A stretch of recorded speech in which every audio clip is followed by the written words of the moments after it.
Cricket से जुड़ी तमाम खबरें, वर्ल्ड रिकॉर्ड, आईसीसी रैंकिंग और आने वाली सीरीज के शेड्यूल से बाखबर रहने के लिए सब्सक्राइब करें बी ऑफिशियल चैनल को और दबाएं बेल के बटन को ताकि आप हमारी लेटेस्ट वीडियो सबसे पहले देख सकें। शुक्रिया।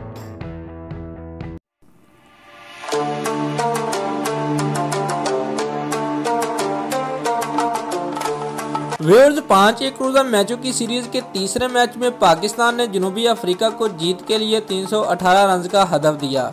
डरबन में खेले गए दूसरे वनडे में शिकस्त के बाद कौमी टीम ने आज मुकर्रर 50 ओवर में 6 विकेटों के नुकसान पर 317 रन स्कोर किए।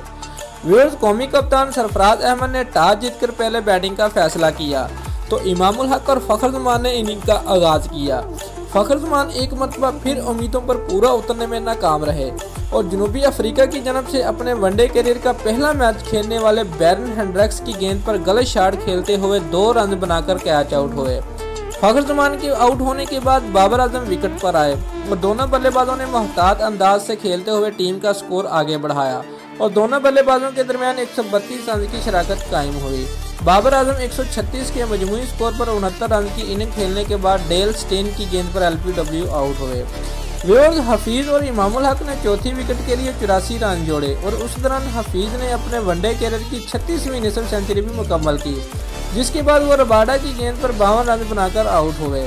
व्यूअर्स, इमामुल हक अपनी 5वीं वनडे सेंचुरी मुकम्मल करने के बाद तबरेज शमसी की गेंद पर आउट हुए।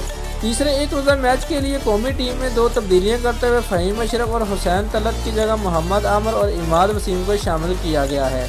मेज़बान टीम में डेल स्टेन और क्विन डिकॉक की वापसी हुई है। दोस्तों, अगर आपको हमारी ये वीडियो पसंद आई है तो लाइक और कमेंट लाजमी करें और हमारे चैनल को सब्सक्राइब करना मत भूलिए। शुक्रिया।